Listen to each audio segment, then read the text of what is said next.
In today's parsha, Sarah passes away, and Yitzchak finds a wife, and those two things are, in a certain sense, interrelated, because at the end of the parsha, we read that Sarah and Rivka get married, Yitzchak and Rivka get married, and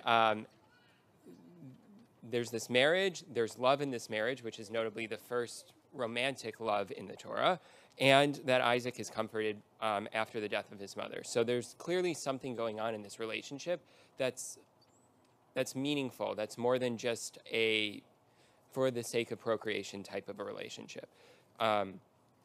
So with that in mind, the question kind of comes up is, what is this servant who goes unnamed in the Torah, and there's different midrashim about who it may be? What is the servant that Abraham tasks with finding a wife for Isaac? What's he looking for?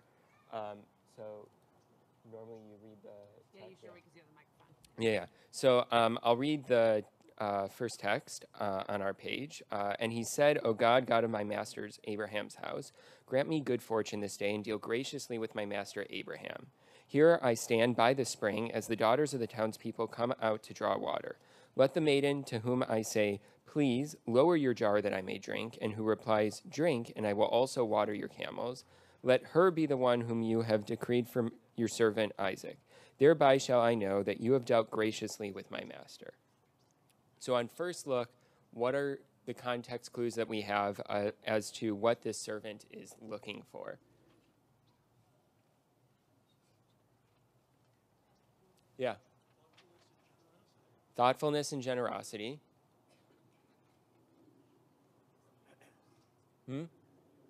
Somebody who works.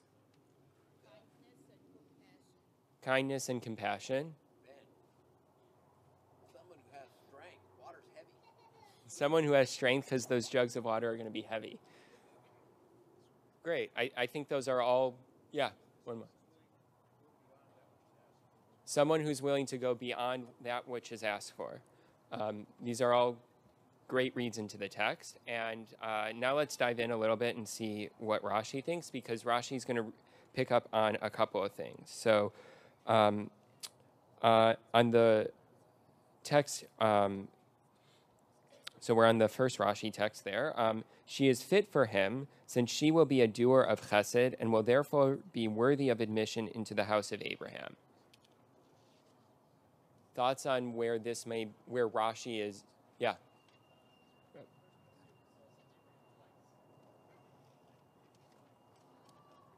The first pasuk says Abraham.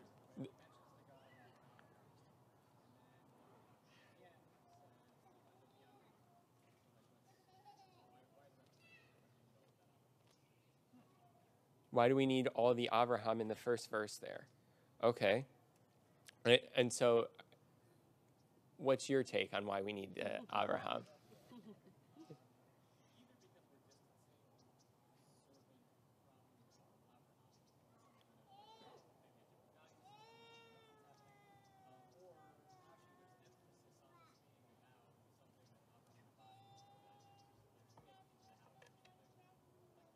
So we're either trying, if I understand correctly, we're either trying to distance ourselves from Avraham. This is a new generation. Same line, but new generation. Or we're actually trying to say that Avraham is important to this whole. Okay, but definitely the second one. Okay, yeah, Nor?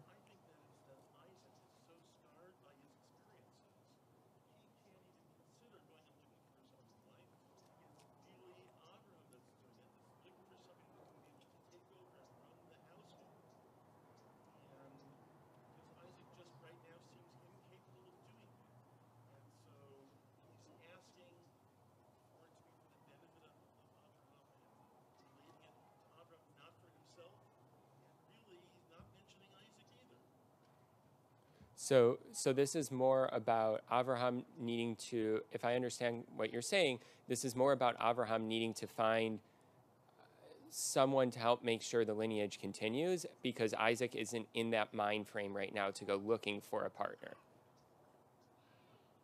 I don't know what the word hakreh means, but it's not what's translated. I just wanted to sort of put that out there, that like there seems to be sort of an incredulousness or a kind of agnosticism in that word somehow for me. That it's almost like God of my master Abraham, Hakrena. It almost sounds like make yourself known to me. Almost. It has that sort of sound like the crow, but it's not the same word. Before me, right? Because this servant only knows God through Abraham's testimony about God, presumably. Make it happen. Anyway, I think it's a strange kind of, because the servant could just as well shirk the responsibility and say, "Oh, I didn't find anybody," right? It's in his interest actually to not find anybody necessarily, and yet the servant is so wholeheartedly on mission that they're earnestly making this prayer, even though it's not their God. In other words, we're not exactly sure why the servant is doing what the servant's doing, but there's something there, like there's some mission that he feels. Okay. Other thoughts as to why, like what Rashi's picking up on in terms of different traits in a partner? Yeah.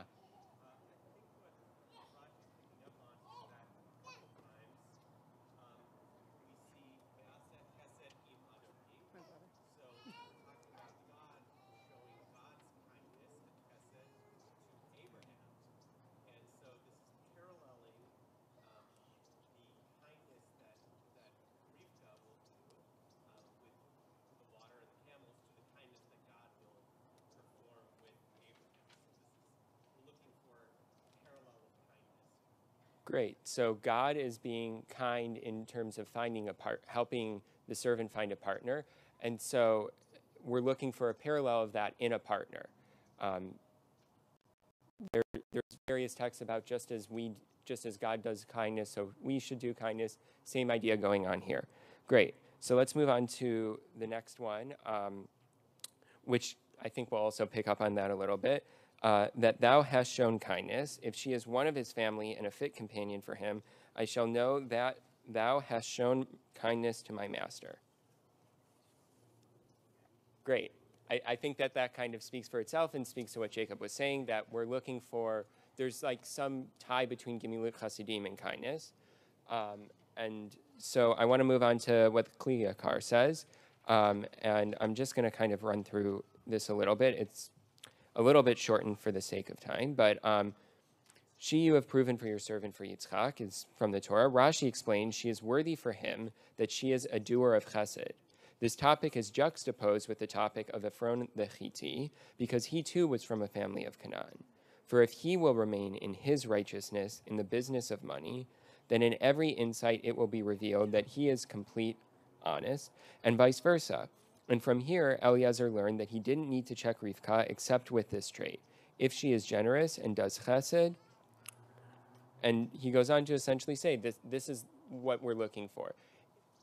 Thoughts on how this trait might play out in a partner, what the servant's really looking for here.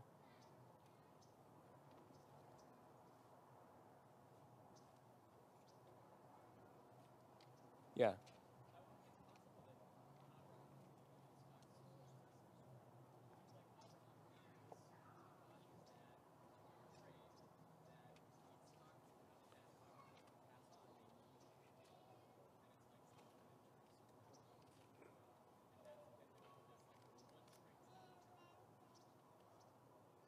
Can you say a little bit more what you mean by complementary?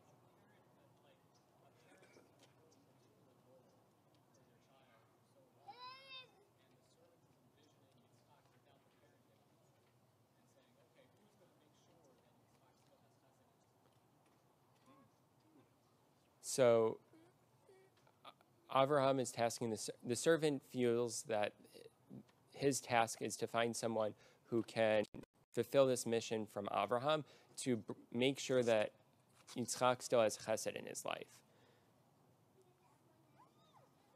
Yeah. You don't have to repeat if I speak into a microphone. I think that there's something here to go back to the trauma piece, that maybe he's not ready to find his own partner, that when we think about Avraham, we think of a man who brings chesed into the world, whether or not based off of his actions that's warranted. But the idea here that if we continue on in that Kli Yakar, that there is something to be said for, I'm asking for one thing, but then the partner should be able to see kind of beyond what is being asked, right? Read between the lines, understand that it's not just, oh, you need water. Okay, here's a cup of water. But, oh, if you need water, then so too your camels might need water, and the other people that you've brought with you should need water as well.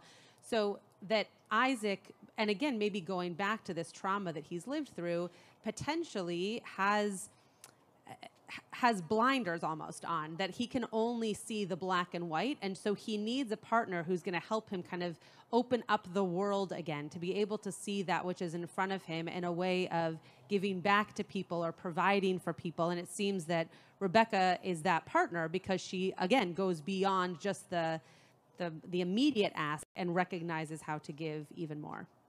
Great. So be generosity, and it could be all of these things.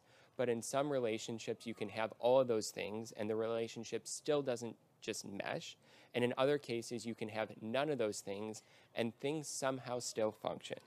And so in that sense, I think there's something that's just ineffable about successful relationships. There's some spark of God in every relationship. And so my prayer is that we can feel the divine spark in each of our relationships and experience the wonder and amazement that we get to have these people in our lives.